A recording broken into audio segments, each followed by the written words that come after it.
Hello everybody, आज मैं आपके लिए एक बहुत ही ज्यादा एंटरटेनिंग लव स्टोरी लेकर आई हूँ। ये स्टोरी एक ऐसे प्रिंस की है जो कि बहुत ही ज्यादा बहादुर होता है। उसकी तलवार से कोई भी बच नहीं सकता था।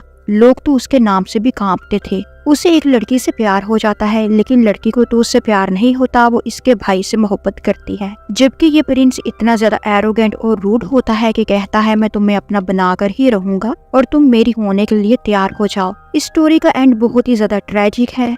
अगर आप कमजोर दिल वाले हैं तो वीडियो को स्किप कर दें, और अगर आप रोने के मूड में हैं तो कीप कंटिन्यू वॉचिंग। तो स्टार्ट करते हैं ड्रामे की स्टोरी को। हम देखते हैं एक लड़की जिसको अपने बॉयफ्रेंड की तरफ से धोखा मिला हुआ होता है। वो इस बात पर बहुत ही ज्यादा दुखी होती है और किसी जगह पर अकेली बैठी हुई ड्रिंक कर रही होती है। इतने में वो देखती है पानी में एक बच्चा डूब रहा होता है। वो इसको बचाने के लिए पानी में कूद पड़ती है। बच्चा तो बच जाता है, लेकिन ये खुद पानी में नीचे डूबती ही चले जाती है, जैसे कोई अनआइडेंटिफाइड फोर्स इसको नीचे की तरफ धकेल रही हो। असल में इस दिन सूरज ग्रहण यानी एक्लिप्स होता है, जिसकी वजह से लड़की पानी में डूबती जाती है और बेहोश हो जाती है। जब उसे होश आता है तो वो फिर से पानी से डुबकी निकाल कर बाहर आती है, लेकिन जो कुछ उसको नजर आता है वो बहुत ही अजीबोगरीब सा होता है, क्योंकि डूबी तो वो दरिया में थी और जहाँ से वो निकली है वो एक स्विमिंग पूल है। और इसके सामने कुछ लड़के खड़े होते हैं जो इसको देखने लग जाते हैं, और एक लड़का तो इसके बिल्कुल पास स्विमिंग पूल में ही होता है। वो भी इसे देखने लग जाता है कि ये कौन है, कहाँ से आ गई। और सेम यही कंफ्यूजन इस लड़की के दिमाग में भी होती है कि ये सब कौन है और मुझे ऐसे क्यों देख रहे हैं और ये मैं कहाँ पर आ गई। और एक लड़का तो इसे कुछ ज्यादा ही घूर रहा होता है, ऐसे लगता है कि शायद ये इसे जानता हो। इधर एक लड़की इसको बुलाकर वहाँ से ले जाती है और वो लड़की भी इसे किसी और नाम से ही पुकारती है। वो इससे सू कहती है और इसके आसपास का हर मंजर बदल चुका होता है। इसे लगता है कि शायद वो मर चुकी है और ये इसका पुनर्जन्म है, और ये सोचकर वो दोबारा से बेहोश हो जाती है और इसका सर पत्थर पर टकराता है। असल में ये लड़की टाइम ट्रेवल करके 941 में आ गई है, और ये गोरियों का इलाका है जहाँ पर एक किंग की हुकूमत है और इसके 8 बेटे हैं। और जो लड़की इसको घूर रहे थे वो सबके सब शहजादे थे, और वो पूल एक रॉयल पूल था। यहाँ पर जब इस लड़के को होश आता है, इसके सामने एक लड़की होती है जो असल में इसकी कजन है, और जो शहजादा इसे सबसे ज्यादा घूर रहा था वो इसका हस्बैंड है, यानी कि इसकी कजन का हस्बैंड। और अब ये लड़की आहिस्ता आहिस्ता इस बात को अंडरस्टैंड कर पाती है कि मैं किसी और की बॉडी में आ चुकी हूँ और ये 941 का टाइम है, यानी कि मैं पास्ट में आ चुकी हूँ। अगली सीन में हम देखते हैं इस बादशाह के 8 बेटों में से एक बेटा जिसका नाम प्रिंस वांगसू है, वो महल में आता है और महल वासियों पर अपना रोब झाड़ने के लिए अपने ही घोड़े का सिर काट डालता है, जिससे हमें पता चलता है कि ये कितना जालिम है, कितना बेरहम है। असल में जब ये छोटा था तो इसका बाप किसी दूसरी औरत के पास जाने लगता है, और इस बात पर प्रवोक होकर इसकी माँ इसके बाप को रोकने के लिए कहती है कि मैं तुम्हारे बेटे को मार डालूंगी, और खंजर निकाल लेती है। और इसके माँ बाप में झगड़ा इतना ज्यादा बढ़ता है कि बगदड़ में खंजर इसके मुंह पर लग जाता है, जिससे इसके मुंह पर निशान पड़ जाता है। और उस जमाने में जिसकी बॉडी पर किसी भी किस्म का कोई निशान होता था, लोग इसे मनहूस कंसीडर किया करते थे। इसलिए वांगसू की माँ भी इसे मनहूस समझकर जंगल में छोड़ देती है ताकि जानवर इसे खा ले, लेकिन वो तो सब जानवरों को मार डालता है। और फिर इसकी बहादुरी के किस्से हर जगह पर मशहूर हो जाते हैं और लोग इससे डरना शुरू कर देते हैं। सीन दोबारा से सू पर आता है। इसने कमरे में खुद को बंद कर लिया होता है, क्योंकि वो अभी तक शॉक में होती है कि इसके साथ हुआ क्या है, वो कैसे इस नई दुनिया में आ गई। वो बहुत ही ज्यादा डरी सहमी सी होती है। इसकी कजन इसे दरवाजा खोलने के लिए कह रही होती है, तभी शहजादा आ जाता है जो इसका शोहर है। इसका नाम वांग वूल है। वो दरवाजा तोड़कर अंदर आ जाता है। वो सू को देखता है जो बहुत ही ज्यादा डरी सहमी नीचे बैठी हुई होती है। कुछ लम्हे के लिए वो इसको देखता ही रह जाता है, फिर इसकी तरफ अपना हाथ बढ़ाकर कहता है, तुम्हें किसी बात के लिए परेशान होने की या डरने की जरूरत नहीं। मैं जब तक तुम्हारे साथ हूँ तुम्हारे लिए कोई भी परेशानी की बात कभी भी नहीं होगी, और मैं हमेशा तुम्हारा ख्याल रखूंगा। इसकी बात सुनकर सू थोड़ा सा रिलैक्स होती है और अपना हाथ इसकी तरफ बढ़ा देती है। असल में यहाँ पर सू पानी में डूब गई थी और 2 घंटे के बाद होश में आई थी, और इन सबको लगता है कि शायद डूबने की वजह से वो इतना ज्यादा डिफरेंटली बिहेव कर रही है। अगली सीन में हम देखते हैं सब शहजादे आपस में बात कर रहे होते हैं और एक अच्छा क्वालिटी टाइम स्पेंड कर रहे होते हैं, जब एक शहजादा कहता है कि प्रिंस वांगसू महल में आ चुका है लेकिन अभी तक हमसे मिलने नहीं आया, वो कितना ज्यादा एरोगेंट है।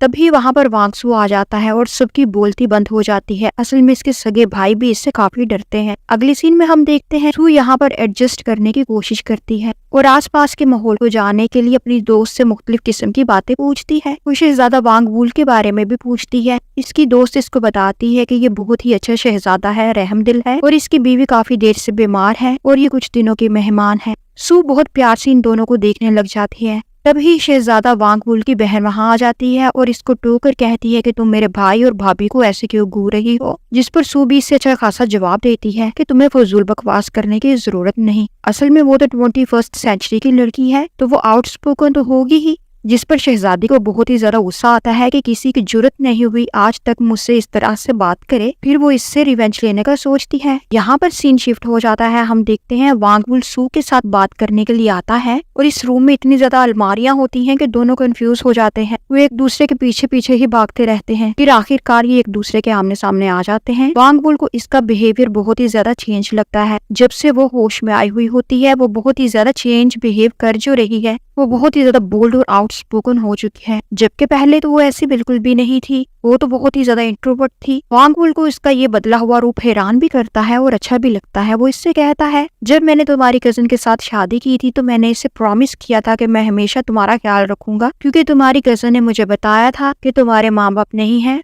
और उसी ने तुम्हें पाला पोसा है और अपनी सगी बहनों की तरह उसने तुम्हारा ख्याल रखा है, और इसलिए मैं भी तुम्हारा ख्याल रखता हूँ। लेकिन अगर तुम यहाँ पर रहना नहीं चाहती हो तो तुम अपने गाँव वापस जा सकती हो, मैं तुम्हारा वहाँ पर अच्छे तरीके से रहने का भी अरेंज करवा सकता हूँ। जिस पर हेसु कहती है, नहीं कोई बात नहीं, मैं यहाँ पर कंफर्टेबल हूँ और मैं यहाँ पर और भी कुछ दिन रहना चाहती हूँ। फिर वांगसू उसको कहता है कि तुम्हें एहतियात करना होगी, तुम इतनी खुली डुली बातें ना करो ताकि तुम्हारे लिए ही कोई मसला ना हो, और यही बात समझाने के लिए मैं यहाँ पर आया हूँ। अगले सीन में हम देखते हैं शहजादी सू से बदला लेने के लिए इससे कोई बहुत ही मुश्किल चीज पकाने पर लगा देती है, जिसको पकाते पकाते सू का तो हशर ही हो जाता है। फिर वो इस काम को एंजॉय करने लगती है और शहजादा वांगवुल भी वहीं पर आ जाता है। सू इसे देखकर मुस्कुरा देती है और इसका ये अंदाज वांगवुल को बहुत ही ज्यादा क्यूट लगता है, वो भी मुस्कुरा देता है। अगले सीन में हम देखते हैं सू कहीं जा रही होती है, वहाँ पर एकदम से लोगों में भगदड़ मच जाती है, तेज तेज घोड़े के भागने की आवाज आती है। यही शहजादा वांगसू होता है। सू इसे आता हुआ देखकर लड़खड़ा जाती है और गिरने लगती है। वो इसे थाम लेता है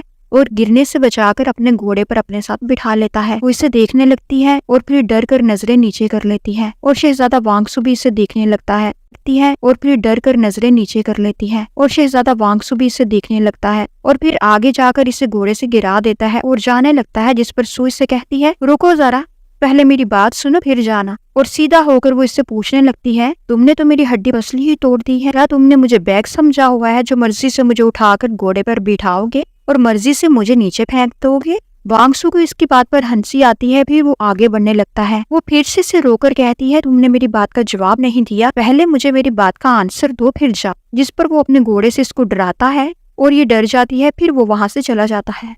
तभी एक लेडी हेसु के पास आकर इसको बताती है कि क्या तुम पागल हो, तुम शुक्र करो कि तुम्हारी जान बच गई। ये शहजादा वांगसुंग था, जिसके साथ इस तरीके से बात करना तो दूर की बात, लोग तो इसकी तरफ देखने से भी डरते हैं। अगली सीन में हम देखते हैं सब भाई इकट्ठा होकर खाना खाने के लिए वांगसुंग का इंतजार कर रहे होते हैं। वो आ जाता है तो सब भाई अलर्ट हो जाते हैं और यहाँ पर शहजादी, जिसका नाम शहजादी हुआंग है, वो हेसु को भी काम करने के लिए बुलाती है। वो डरती डरती आती है क्योंकि अभी कुछ देर पहले ही इसने वांगसू के साथ बदतमीजी की हुई होती है। वो पिलर के पीछे से झांकती है। शहजादा वांगवुल उसकी इस हरकत को नोट करके सोचता है कि ये क्या कर रही है और यहाँ पर वांगसू भी इसे देख लेता है। और इधर शहजादा वान, जो कि उस दिन स्विमिंग पूल में था, जब ये स्विमिंग पूल से बाहर निकली थी, वो इसको देखने लगता है और कहता है, शायद मैंने तुम्हें पहले कहीं पर देखा है, और क्या तुम वही लड़की नहीं हो जो स्विमिंग पूल में थी? जिस पर वो अपनी आंखों को मोड़ तोड़ कर कहती है कि नहीं, मैं तो वो लड़की नहीं हूँ। लेकिन शहजादा वॉन कहता है, नहीं नहीं, तुम वही लड़की हो। सब लोग इनकी बातों को सुनने लगते हैं और अफरा तफरी में इससे कुछ बर्तन टूट जाते हैं। फिर वो वहाँ से भाग जाती है। इधर शहजादा वान भी इसके पीछे आ जाता है। वो सू को ढूंढने लगता है, इसे सू तो कहीं दिखाई नहीं देती। फिर वो एक होल से एक रूम में झांकता है जहाँ पर हीसू की दोस्त अपने कपड़े चेंज कर रही होती है। जिस पर हीसू से कहती है, तुम कैसे शहजादे हो, अपनी रियाया की हिफाजत करने के बजाय खुद इनकी इज्जत पर नजर डाल रहे हो। चलो अब जल्दी से इस लड़की से सॉरी करो। जबकि ये लड़की इतनी ज्यादा डरी हुई होती है कि मेरे लिए कोई मसला ना हो जाए, वो तो फौरन से कह देती है कि नहीं नहीं, मैंने तो नहीं देखा कि शहजादा मुझे देख रहा था। लेकिन सू कहती है, तुमने तो नहीं देखा, लेकिन मुझे पता है ना कि ये तुमको देख रहा था और उसे तुमसे माफी मांगना ही होगी। लेकिन वो कहता है, तुम क्या बात कर रही हो, तुम पागल हो, मैं शहजादा हूँ और शहजादे कभी भी किसी से माफी नहीं मांगते। और इस बात पे दोनों में हाथापाई होने लगती है, जो कि बड़े मजे का सीन था। इनके झगड़े की शोर की आवाज से सब शहजादे बाहर आ जाते हैं, जबकि शहजादा वांगसू अभी भी नहीं आता। यहाँ पर सब शहजादे इनके झगड़े को देखकर एंजॉय कर रहे होते हैं। हेसु शहजादे वान की अच्छी खासी पिटाई कर रही होती है और एक और जोरदार थप्पड़ मारने ही वाली होती है कि शहजादा वांग सू आकर इसका हाथ पकड़ लेता है। वांग वुल यहाँ पर शहजादे वान को पकड़ लेता है। हेसु अपना हाथ छुड़ाने लगती है लेकिन इसने इसका हाथ बड़ी मजबूती से पकड़ा हुआ होता है। इसका हाथ नहीं छूटता। वो दोबारा से अपने हाथ को छुड़ाने लगती है। वो फिर से इसका हाथ नहीं छोड़ता। इस बार हल्का सा मुस्कुरा भी देता है। फिर वो तीसरी दफा अपने हाथ छुड़ाने की कोशिश करती है और वो इसका हाथ छोड़ देता है। अगली सीन में हम देखते हैं हेसु शहजादे वांग सू के पास आती है और कहती है मुझसे माफी मांगो क्योंकि तुमने उस दिन मुझे घोड़े से गिराया था और मुझे काफी ज्यादा चोट लगी थी और अभी मैं तुम्हारे भाई से भी माफी मंगवाऊंगी जिस लंगूर ने अभी भी मेरे साथ झगड़ा किया है, इसलिए तुम तो जल्दी करो और मुझसे माफी मांगो,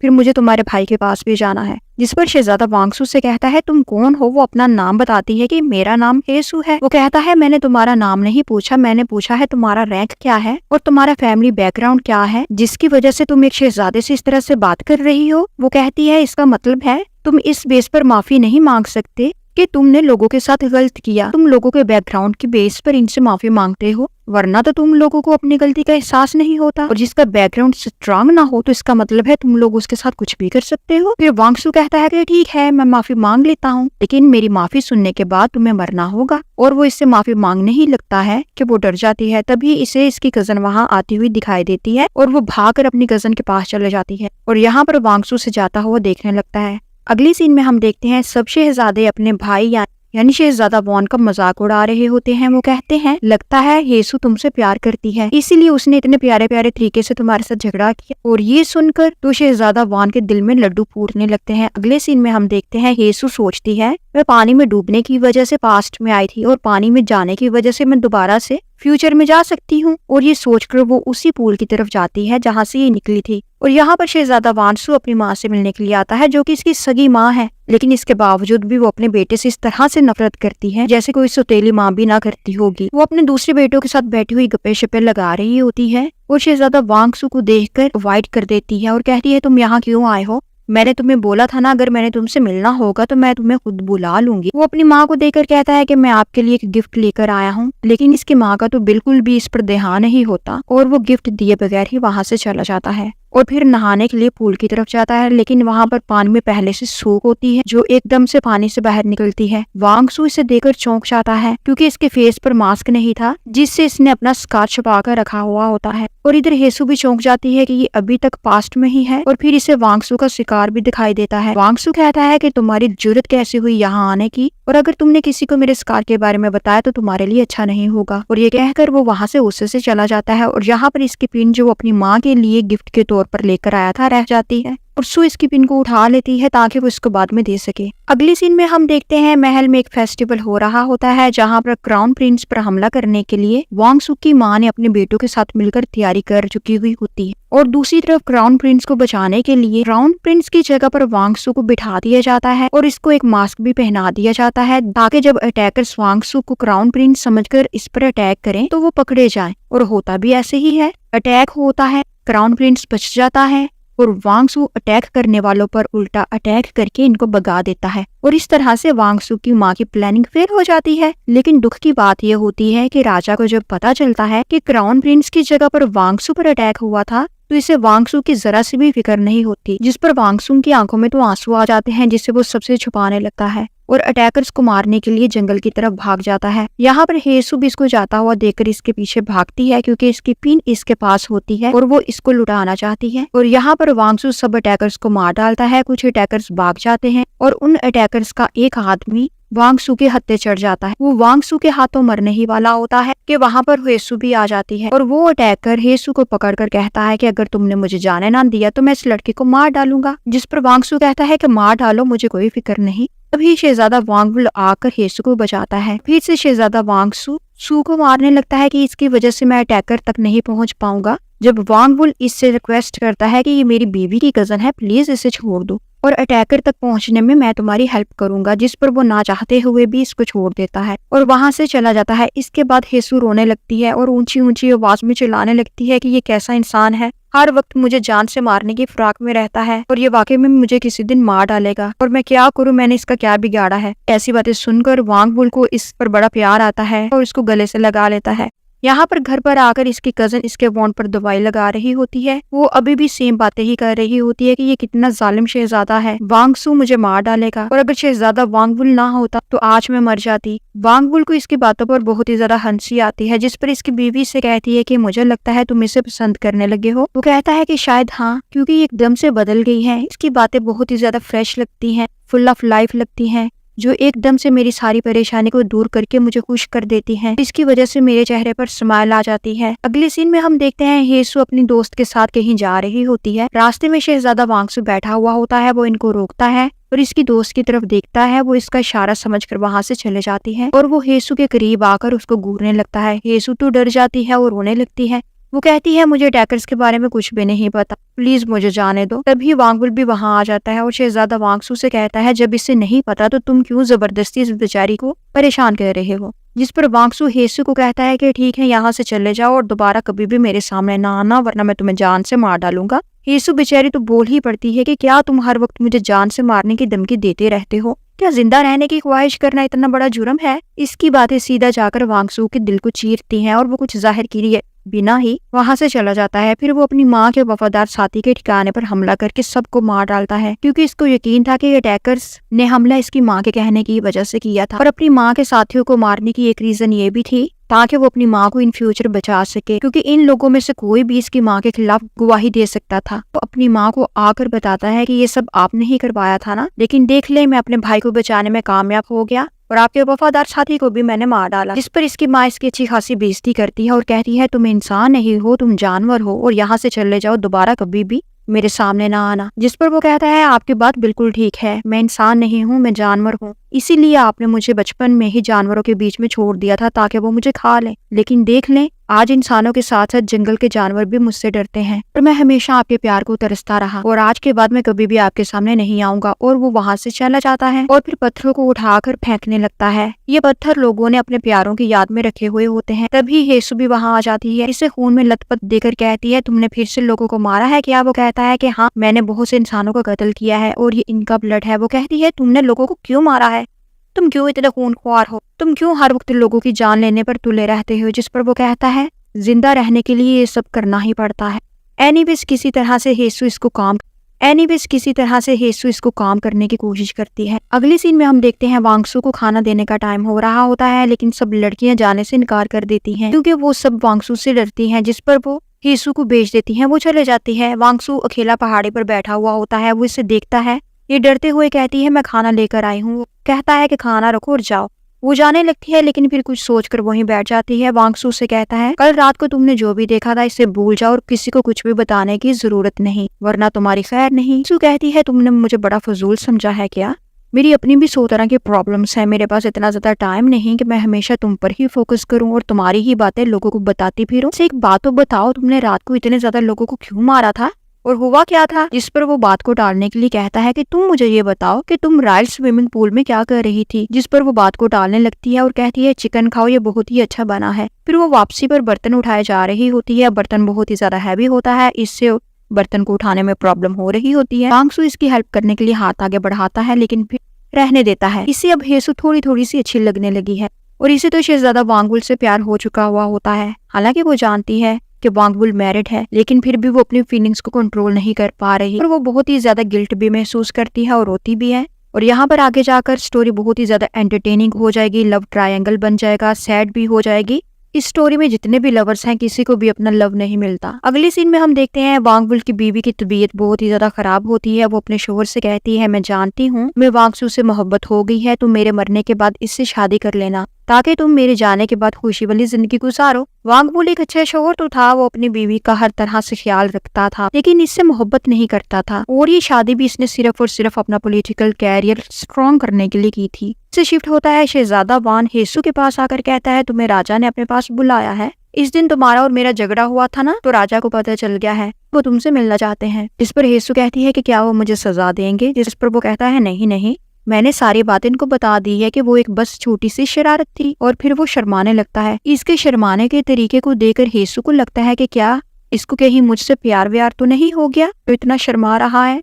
अगली सीन में हम देखते हैं हेसु अपनी दोस्त को वांगसू की हेयरपिन देकर कहती है कि इसे वांगसू के कमरे में रख कर आ जाओ। इसकी दोस्त जाकर हेयरपिन रख रही होती है ऊपर से शहजादी हवांग आ जाती है और इससे कहती है तुम तो चोर हो, और इसे सजा देने लगती है। हेसु आकर इसको बचाने लगती है और बताती है कि इसे मैंने भेजा था, ये कोई चोर वोर नहीं है। लेकिन शहजादी हवांग तो इसे भी मारने लग जाती है बजाय कि वो इसकी बात सुनती। सारे शहजादे सामने खड़े होकर ये देख रहे होते हैं। शहजादा वांगबुल भी वहीं पर होता है। वो शहजादी हवांग को रोकने की कोशिश करता है, लेकिन वो तो बड़ी अजीबोगरीब किस्म की ढीठ औरत होती है। वो हेसु को कोड़े मारती ही जाती है, जिससे इसका दर्द से बुरा हाल हो जाता है। तभी वांगसु वहां आकर इसका हाथ पकड़ लेता है और कहता है तुम इसे नहीं मार सकती क्योंकि ये मेरी है। हेसु तो उसकी बात पर शॉक्ड हो जाती है कि इसने क्या बोला है। सब शहजादे भी हैरान और परेशान वांगसु का मुंह तकने लगते हैं।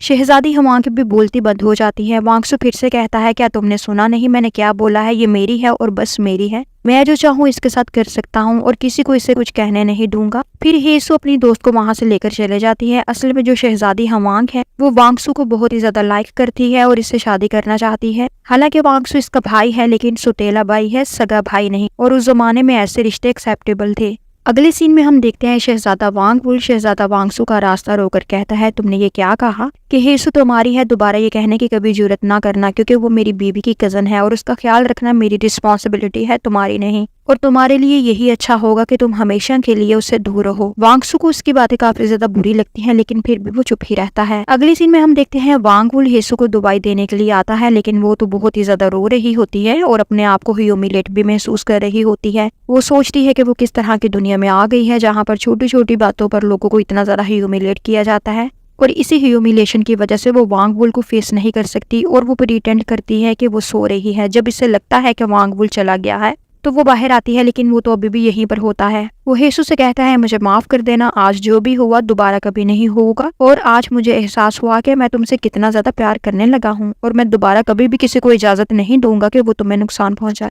अगले सीन में हम देखते हैं हेसु नदी किनारे घूम रही होती है। जब वांगसु भी वहां आ जाता है वो इससे टकरा जाती है और ऐसे प्रिटेंड करती है जैसे उसे बहुत ही ज्यादा चोट लगी हो। वांगसु कहता है तुम खुद मुझसे टकराई हो, मैंने तो कुछ नहीं किया।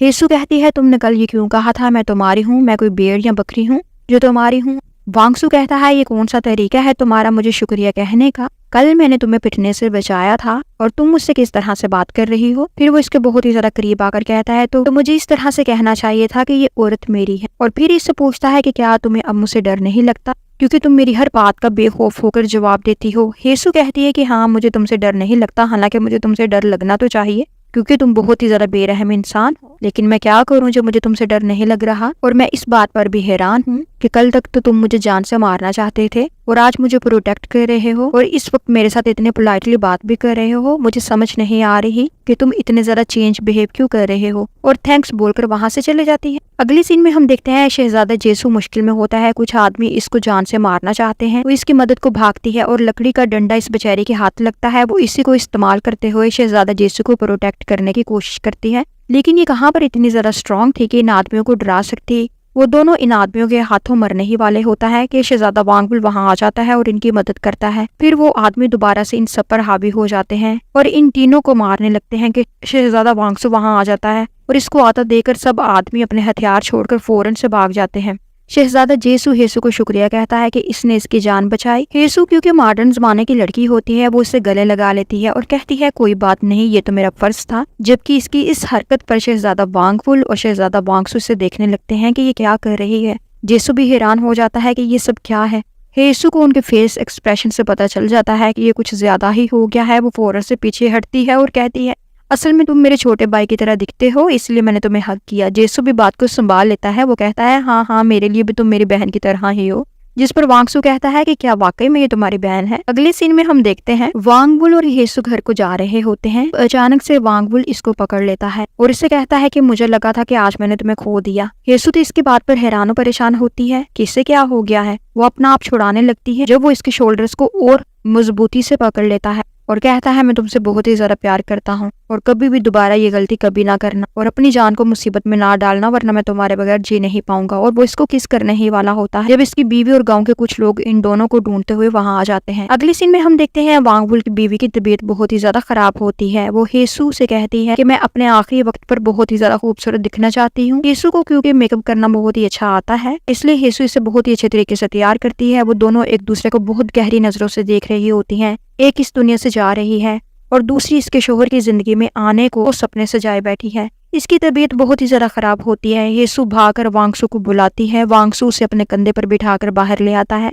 और बहुत ही ज्यादा इमोशनल होता है। येसु इन दोनों के पीछे पीछे होती है। वांगसू अपनी बीवी से माफी मांगता है कि वो इसे खुश ना रख सका, लेकिन अब वो वाकई में इससे बहुत ही ज्यादा मोहब्बत करता है और इसके बिना वो कभी जी ना पाएगा। और ये सुनने से पहले ही इसकी बीवी तो मर चुकी हुई होती है। येसु तो फूट फूट कर रोने लगती है। येसु की तरह वांगसू का भी बहुत ही बुरा हाल होता है। वो आने वाले बहुत ज्यादा दिनों तक उदास रहता है। एक दिन सुबह के टाइम शहजादा वान येसु के कमरे की विंडो से इसे पपेट शो दिखाता है और येसु का मूड अच्छा हो जाता है। फिर ये दोनों बातें करते करते पत्थरों तक आ जाते हैं। शहजादी वांग भी वहाँ आ जाती है और वो येसु को कहती है, तुम यहाँ सैरे करती फिर रही हो जबकि घर में तुम्हारी शादी की तैयारियां हो रही हैं और तुम्हारी डेट फिक्स हो गई है। येसु तो हैरान हो जाती है कि ये सब क्या है, मेरी शादी और मुझे ही पता नहीं। यहाँ पर राजा के दो आदमी शहजादा वांगुल से येसु की शादी की बात करते हैं और कहते हैं ये राजा का ऑर्डर है, जिस पर वांगुल बेचारा तो चाहकर भी कुछ ना कर सकता था। और यहाँ पर शहजादा वांगुल और येसु वांगसू के पास आकर कहते हैं कि येसु को बचा लो, राजा उसकी जबरदस्ती शादी करवा रहा है और हमें पता चला है कि जिससे इसकी शादी हो रही है वो कोई बूढ़ा आदमी है, तो ये तो नाइंसाफी है ना। इसके साथ वांगसू और उसके दूसरे शहजादे मिलकर येसु को भगा कर ले जाते हैं, क्योंकि शहजादी वांग इनको भागता हुआ देखकर अपने सिपाही इसके पीछे भेजती है। सिपाही इनको रोकते हैं और हमारा बहादुर शहजादा वांगसू सिपाहियों को कहता है, दूर रहो,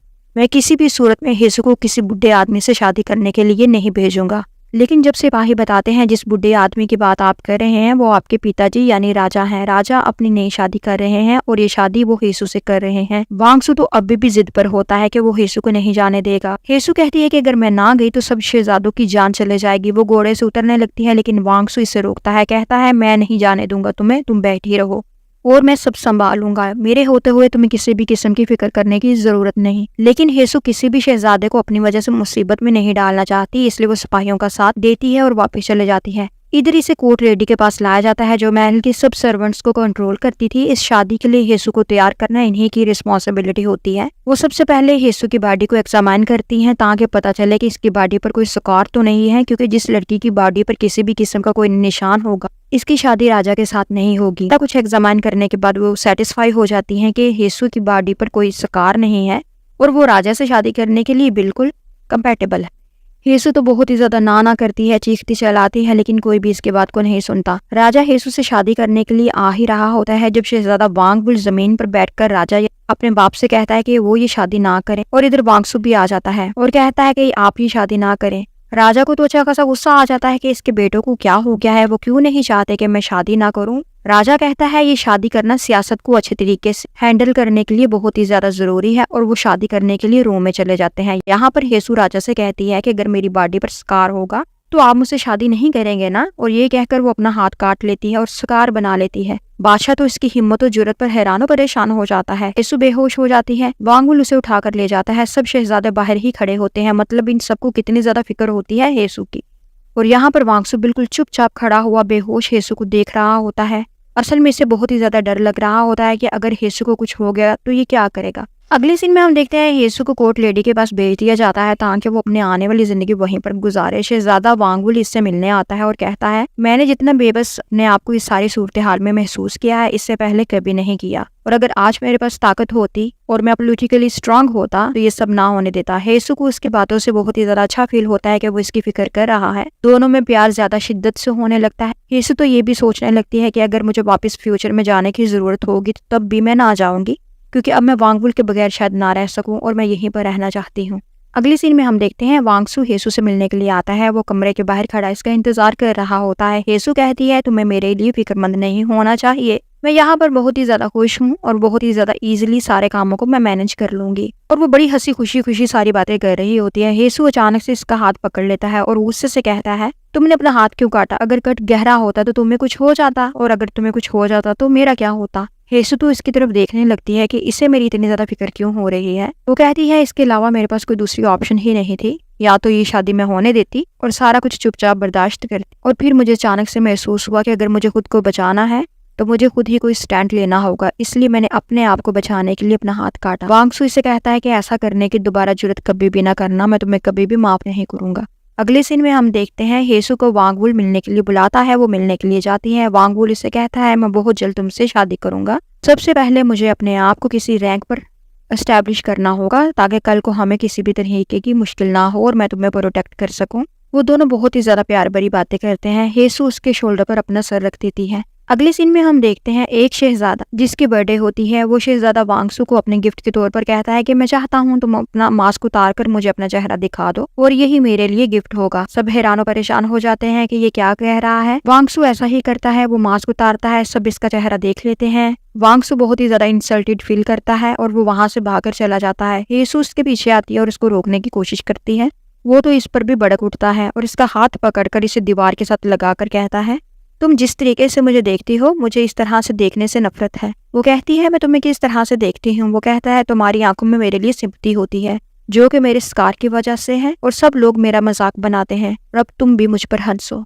अगली सीन में हम देखते हैं हेसू वांगसू को मेकअप करती है। वो इसे कहती है, तुम अपना मास्क उतार दो और बेफिक्र हो जाओ। जिस पर वांगसू कहता है, क्या तुम इस काबिल हो कि मैं तुम पर ट्रस्ट कर सकता हूँ। जिस पर वो कहती है, तुम एक बार मुझ पर ट्रस्ट करके तो देखो, मैं तुम्हारा ट्रस्ट कभी ब्रेक नहीं करूंगी। वांगसू उस पर यकीन करने के लिए मान जाता है और अपना मास्क उतार देता है। हेसू बहुत ही ज्यादा सॉफ्टली उसका स्कार मेकअप से छुपा लेती है और इसे शीशा दिखाती है। वांगसू को तो यकीन ही नहीं आता कि इसका स्कार कहाँ गया। हेसू जाने लगती है, वो फिर से इसका बाजू पकड़ लेता है और कहता है, आज से तुम मेरी हो, जैसा कि मैंने पहले भी कहा था कि तुम मेरी हो और मेरी मर्जी के बगैर ना तुम मर सकती हो और ना ही मुझसे दूर जा सकती हो। और अब तुम तैयार हो जाओ, खुद को मेंटली प्रिपेयर करो क्योंकि मैं बहुत जल्द तुम्हें अपना बना लूंगा। हेसू के तो होश ही उड़ जाते हैं कि वो तो सिर्फ और सिर्फ इसका स्कार दूर करने में इसकी हेल्प करना चाह रही थी और ये क्या कह रहा है। वो बस आंखें खोले इसे घूर ही रही होती है जब हेसू बहुत गौर से इसको देखता रहता है और फिर इसके लिप्स के पास आकर इसको किस करने लगता है। लेकिन इसे इतना ज्यादा शौक देखकर वो किस करने का इरादा छोड़कर वहां से चला जाता है। यहाँ पर बारिश के लिए दुआ की जा रही होती है। यहाँ पर वांगसू भी आ जाता है। सब इसको देखकर हैरान हो जाते हैं। एक तो इसके चेहरे पर मास्क नहीं होता और दूसरा इसके चेहरे पर स्कार भी नहीं होता और तो और इसके दुआ करने की वजह से बारिश भी हो जाती है,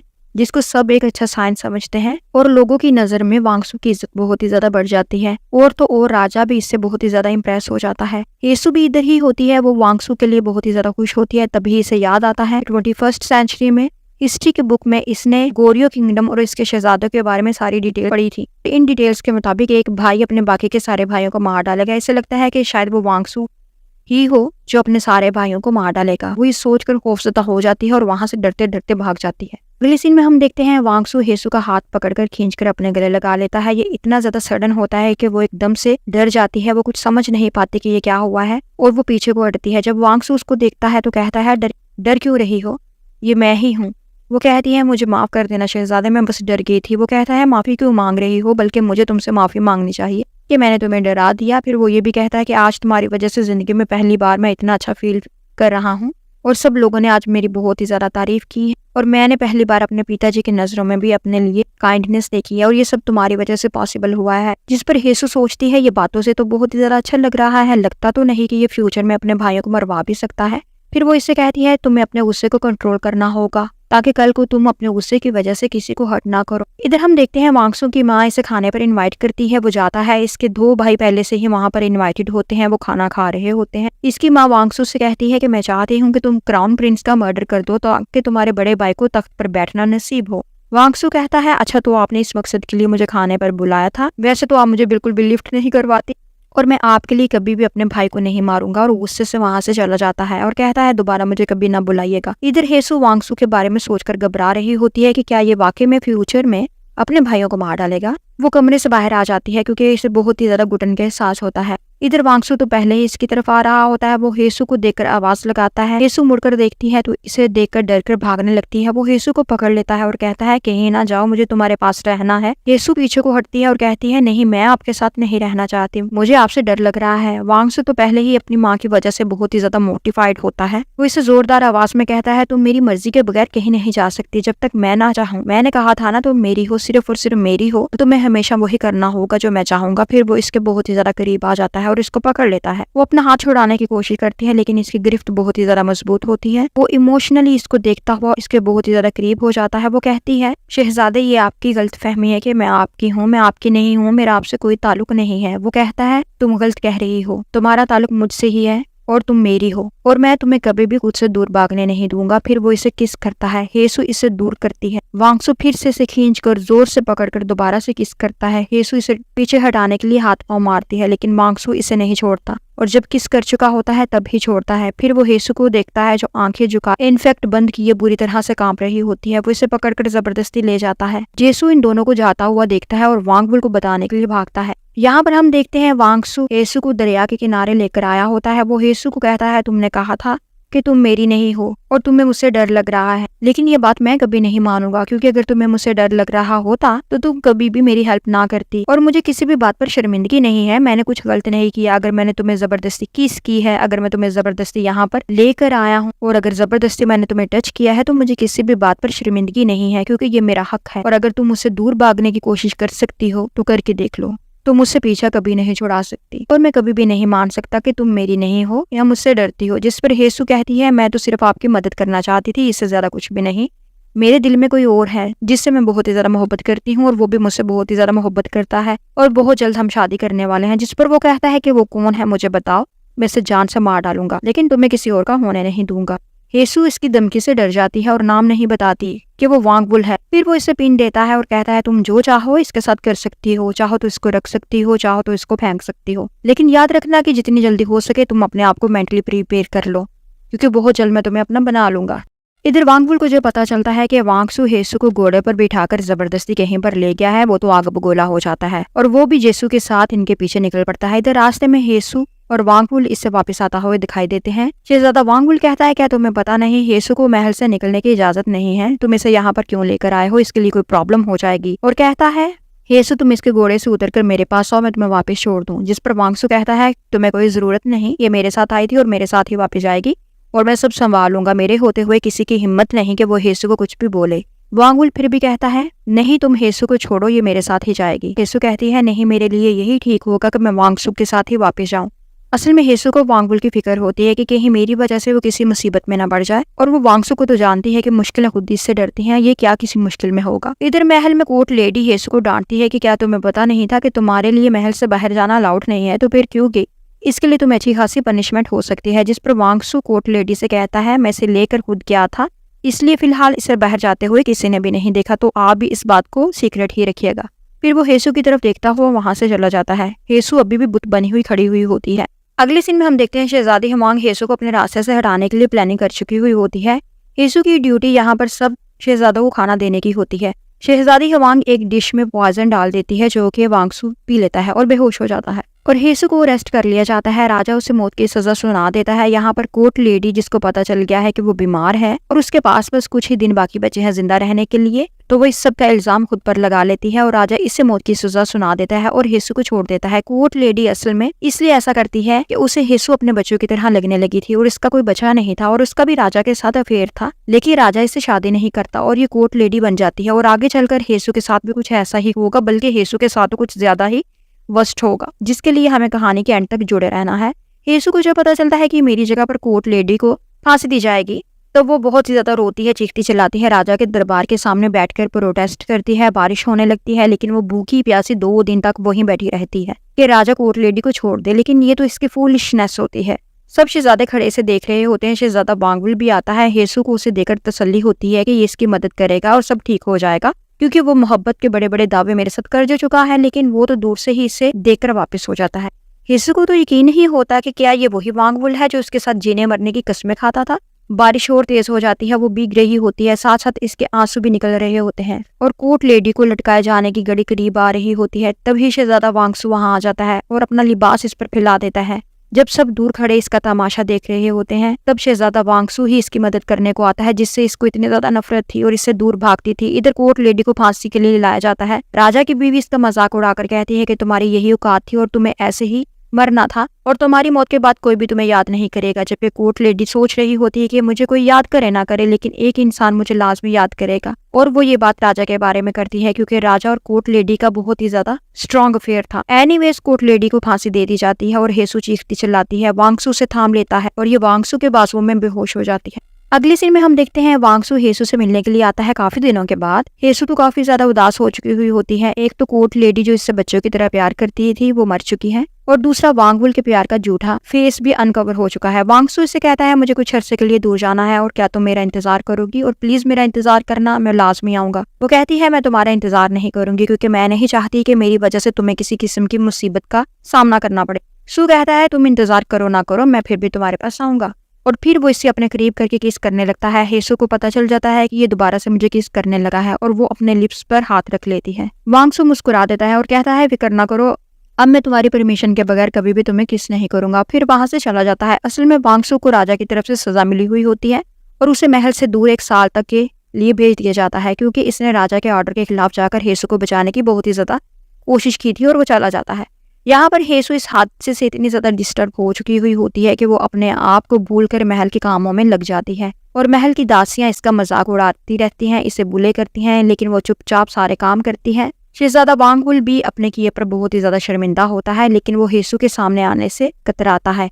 एक रात को वो हेसू से मिलने के लिए आ जाता है। हेसू से कहती है क्या तुम मुझे याद करते हो। वो कहता है कि हाँ, जिस पर वो कहती है ठीक है, मेरे लिए बस इतना ही काफी है, तुम मुझे याद करते हो, तुम मुझे भूले नहीं हो। दिन गुजरते जाते हैं। राजा की तबीयत बहुत ही ज्यादा खराब रहने लगती है और एक दिन वो मर जाता है और वांगसू भी वापस आ जाता है। एक दिन हेसू कपड़े सूखने के लिए फैला रही होती है जब इसे महसूस होता है कि कोई इसको देख रहा है और शायद ये वांगसू है और वो वाकई में वांगसू ही होता है। हेसू कहती है तुम फिर से यहाँ क्यों आए हो, क्यों मेरी जिंदगी अजाब बनाना चाहते हो। जब तक तुम मेरे सामने आते रहोगे मैं कभी भी नहीं भुला पाऊंगी कि मेरे साथ क्या हुआ था, और जिंदा रहने के लिए मेरे लिए बहुत ही ज्यादा इंपॉर्टेंट है कि मैं तुम्हें भूल जाऊं। अब दोबारा मेरे सामने प्लीज कभी ना आना। वो ये कहकर चले जाती है। इसका पाँव अभी भी ठीक नहीं हुआ होता। इसे अरेस्ट के दौरान बेड़ियों की वजह से जख्म लगा था। वो लंगड़ा कर चलती है। वांगसू को बहुत ही ज्यादा दुख होता है कि इस बेचारी का क्या हाल हो गया है। वो इसके पीछे पीछे आता है और कहता है मैं तुमसे शादी करना चाहता हूँ, प्लीज मेरे साथ शादी कर लो और फिर हम दोनों यहाँ से कहीं दूर चले जाते हैं, और अगर बाद में तुम मेरे साथ ना भी रहना चाहो तो मैं तुम्हें खुशी खुशी तलाक दे दूंगा। जिस पर हेसू इससे इनकार करके जाने लगती है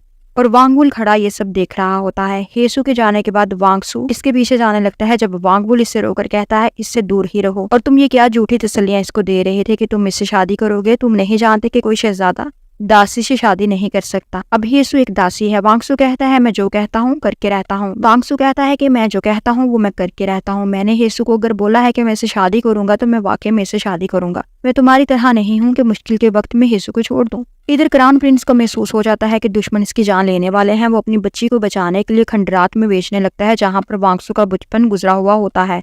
उसकी बेटी बहुत ही ज्यादा रोती है, जाने से इनकार कर देती है। वांगसुन वहीं पर खड़ा हुआ होता है। वो सारा कुछ देखता है और वो क्राउन प्रिंस को ऐसा करने से रोकता है। क्राउन प्रिंस कहता है कि ठीक है, तुम मेरी बेटी से शादी कर लो, फिर मैं इसे नहीं भेजूंगा और इस तरह से मैं पॉलिटिकल स्ट्रांग भी हो जाऊंगा और मेरे सर्वाइवल को किसी भी तरह की कोई थ्रेट नहीं होगी। वांगसू इस छोटी बच्ची की जान बचाने के लिए मान ही जाता है और कहता है कि ठीक है, मैं शादी करने के लिए तैयार हूँ, लेकिन ये शादी सिर्फ और सिर्फ पेपर्स तक महदूद रहेगी। इसके अलावा किसी भी किस्म का रिलेशनशिप मैं इस छोटी बच्ची के साथ नहीं बनाऊंगा। और इस एग्रीमेंट के बेस पर दोनों की शादी हो जाती है। अगले सीन में हम देखते हैं हेसू वांगसू की दी गई हेयर पिन पहनकर इसका इंतजार कर रही होती है। इसका मतलब है वो वांगसू के प्यार को कबूल कर चुकी है। वांगसू आता है और हेयर पिन को देखकर समझ आता है कि आखिरकार हेसू ने इसके प्यार के आगे अपना सर झुका ही लिया है। लेकिन जैसे ही इसको याद आता है कि इसने तो छोटी बच्ची से शादी कर ली है तो वो उदास हो जाता है। वो दोनों कश्ती पर दरिया की सैर को जाते हैं। हेसू वांगसू को कहती है तुमने तो कहा था कि तुम मुझसे कोई जरूरी बात करना चाहते हो, तो बताओ क्या बात थी। फिर वांगसू कहता है मुझे बात भूल गई, फिर कभी याद आएगी तो मैं तुम्हें बता दूंगा। असल में आज वांगसू इससे शादी के लिए फिर से प्रपोज करना चाहता था, लेकिन अब तो सारा कुछ उल्टा ही हो रहा है। फिर वो 2 सालों के लिए मुल्क की दौरे पर चला जाता है। हेसू इसका इंतजार करती रहती है और हेसू को इसकी शादी का पता भी चल जाता है। वो जब वापस आता है तो हेसू इसे किस करती है और इससे इस शादी की वजह भी पूछती है। वो सब बता देता है। सो हेसू भी इस बात को अंडरस्टैंड करते हुए इसको माफ कर देती है और इनका पहला फिजिकल रिलेशनशिप स्टैब्लिश हो जाता है। तो यहाँ पर वांगहुल अब सिर्फ और सिर्फ तख्त के लिए क्रेजी होता है। वो अभी भी वांगसू से बहुत ही ज्यादा मोहब्बत करता है और वो सबसे पहले अब राजा बनना चाहता है ताकि हुकूमत संभालते ही वो हेसू को अपना बना सके। लेकिन होता कुछ इस तरह से है कि राजा तो वांगसू बन जाता है और वांगसू के राजा बन जाने के कुछ दिन के बाद इसकी माँ की भी डेथ हो जाती है। फिर हम देखते हैं वांगसू हेसू के साथ शादी करना चाहता है। शहजादी हवांग उससे कहती है तुम हेसू के साथ शादी कैसे कर सकते हो, उसकी बॉडी पर तो स्कार है। जिस पर वो कहता है मेरे लिए किसी भी स्कार की इंपॉर्टेंस नहीं, क्योंकि मेरे भी फेस पर स्कार था जिसका इलाज हेसू ने ही किया था। जब वो मेरे लिए इतना कर सकती है तो क्या मैं नहीं कर सकता। शहजादी हवांग तो देखती रह जाती है कि ये तो बात नहीं आने वाला। फिर वो हेसू के पास जाकर इससे शादी से इनकार करने को कहती है। वो इसको कहती है वांगसू अगर तुमसे शादी कर लेगा तो इसके दुश्मनों की तादाद बढ़ जाएगी और इसके खिलाफ साजिशें होना शुरू हो जाएंगी और तुम्हारे साथ शादी करना इसके लिए बहुत बड़ा नुकसान साबित होगा। और इन बातों के जेरे असर हेसू वांगसू को कहती है कि तुम शहजादी हवांग से शादी कर लो, क्योंकि मैं शादी करने वाली लड़की नहीं हूँ, मैं शादी में इंटरेस्टेड ही नहीं हूँ, मैं आजाद लाइफ गुजारना चाहती हूँ। वो बहुत मुश्किल से वांगसू को राजी कर ही लेती है। वांगसू शहजादी हवांग से शादी कर तो लेता है लेकिन फिजिकली इससे दूर ही रहता है। अगले सीन में हम देखते हैं एक लड़की को सजा दी जा रही होती है। सिपाही इसे कपड़े में लिपेटकर बड़ी बुरी तरीके से मार रहे होते हैं। हेसु कहती है ये कौन है और इसे जानवरों की तरह क्यों मारा जा रहा है। तब उसे पता चलता है ये तो इसकी दोस्त है और राजा वांगसू के कहने पर ही इसको इस तरह की सजा दी जा रही है। हेसु ये सब देखकर बेहोश हो जाती है। जब इसे होश आता है तो वांगसू इसके पास ही होता है और कहता है इसे सजा इसलिए दी थी कि वो तुम्हारी दुश्मन थी, दोस्त नहीं। और आज तक इसने तुम्हारे खिलाफ बहुत सी साजिशें की हैं और इसकी वजह से हम दोनों की शादी भी ना हो सकी। हेसु कहती है चाहे इसकी जो भी गलती थी फिर भी किसी इंसान को ऐसे जानवरों की तरह मारना कहाँ की इंसानियत है। और अगले सीन में हम देखते हैं वांगसू हेसु के पास आकर कहता है कि तुम यहाँ पर बैठी हुई हो और मैं कब से कमरे में तुम्हारा इंतजार कर रहा हूँ। हेसु कहती है अब मैं कभी भी तुम्हारे साथ तुम्हारे कमरे में नहीं आऊंगी, मैं यहाँ नहीं रहना चाहती, मैं यहाँ से जाना चाहती हूँ। वांगसू कहता है तुम सिर्फ इस लड़की की वजह से ये सब कर रही हो और मुझे छोड़कर जा रही हो, जबकि तुम अच्छी तरह से जानती हो मैं तुम्हें कभी नहीं जाने दूंगा और तुम्हें सारी जिंदगी मेरे साथ ही गुजारना होगी, मैं तुम्हारे बगैर नहीं रह सकता। सीन फिर से शिफ्ट होता है। वांगफुल राजा वांगसू को बताता है जिस हेसु को आपने अपनी मिस्ट्रेस बनाया हुआ है वो किसी वक्त मुझे से प्यार करती थी और मैं उससे बहुत ही ज्यादा प्यार करता था। वो ये बात पर्पसली वांगसू को कहता है ताकि वांगसू हेसु को महल से जाने की इजाजत दे दे और होता भी ऐसा ही है। वांगसू हेसु के पास आकर पूछता है कि क्या ये बात सच है, जिस पर वो कहती है कि हाँ ये बात बिल्कुल सच है, मैं किसी वक्त में वांगवुल से प्यार करती थी। वांगसू को तो बहुत ही ज्यादा गुस्सा आता है। वो कहता है कि इनकार कर दो कि ये बात झूठ है वरना मैं तुम्हें मार डालूंगा। हेसु कहती है कि नहीं, जब ये बात सच है तो सच है, तो मैं झूठ कैसे बोल सकती हूँ। वांगसू कहता है कि इसका मतलब है तुमने मुझसे कभी प्यार नहीं किया और तुम्हारे दिल में हमेशा से ही वांगवुल था। और वो बहुत गुस्से में होता है। वो कहता है आज के बाद मैं कभी भी तुम्हारा चेहरा नहीं देखूंगा और चला जाता है। इस तरह से हेसु को वहां से जाने की इजाजत मिल जाती है। जीसू भी हेसु के साथ ही जाना चाहता है, जिसके लिए वो हेसु के साथ झूठी शादी यानी फेक मैरिज करता है। असल में हेसु की तरह इसे भी महल के माहौल से नफरत हो गई है। जाने से पहले हेसु वांगवुल से मिलती है। वांगवुल और हेसु दोनों का दिल एक दूसरे के लिए साफ हो चुका हुआ होता है और दोनों के दिल बहुत ही ज्यादा दुखी होते हैं और दुखी दिल के साथ एक दूसरे को विदा करते हैं। और यहाँ पर वांगसू का भी बहुत ही बुरा हाल हो रहा होता है। अगले सीन में हम देखते हैं हेसु और जेसु एक कपल की तरह रह रहे होते हैं। हेसु प्रेग्नेंट होती है और ये बच्चा वांगसू का होता है और इसकी तबीयत बहुत ही ज्यादा खराब रहने लगती है। यहाँ पर वांगसू ने अपने आदमी इनके पीछे लगाए हुए होते हैं कि इन पर नजर रखें। इन आदमियों को भी यही लगता है कि ये दोनों एक काफी ज्यादा अच्छी मैरिड लाइफ गुजार रहे हैं, तो वांगसू भी हेसु पर नजर रखवाना बंद कर देता है। इधर हेसु की तबीयत दिन ब दिन बिगड़ती चली जाती है और इसकी डिलीवरी के टाइम भी करीब आ रहा होता है। वो जेसु को कहती है कि मेरा एक काम करो, तुम वांगसू को एक लेटर भेजकर इसको बुला लो, मैं इसको मरने से पहले एक दफा देखना चाहती हूँ। जेसु लेटर भेजता है, लेकिन क्योंकि वो लेटर जेसु के नाम की तरफ से भेजा गया होता है तो वो लेटर वो देखकर एक साइड पर रख देता है और पढ़ता ही नहीं। हेसु फिर से एक लेटर भेजती है लेकिन वो फिर से नहीं पढ़ता। वो बहुत से लेटर इसको भेजती है लेकिन वो कोई भी लेटर नहीं पढ़ता। फिर एक दिन हेसु की बच्ची पैदा होती है। जेसु हेसु का बहुत ज्यादा साथ देता है। वो इसे कहता है तुम्हें परेशान नहीं होना, मैं तुम्हारी बेटी का ख्याल रखने के लिए एक बहुत अच्छा इंतजाम कर रहा हूँ और एक बहुत अच्छी दाई को हायर कर रहा हूँ। और हेसु के लिए अच्छे म्यूजिक का इंतजाम करता है और म्यूजिक को सुनते हुए पुराने दिनों को याद करते हुए हेसु अपनी आखिरी सांस लेती है और मर जाती है। इधर जब वांगसू को पता चलता है कि हेसु मर चुकी है तो इसके पाँव के नीचे से जमीन ही निकल जाती है। इसको दरबारी बताता है कि आपने क्या खत नहीं पढ़े जो हेसु आपको भेज रही थी। वो जल्दी से लेटर निकालता है और पढ़ता है जिसमें हेसु ने बार बार इससे रिक्वेस्ट की हुई होती है कि प्लीज मैं मरने वाली हूँ, मुझसे एक दफा आकर मिल जा।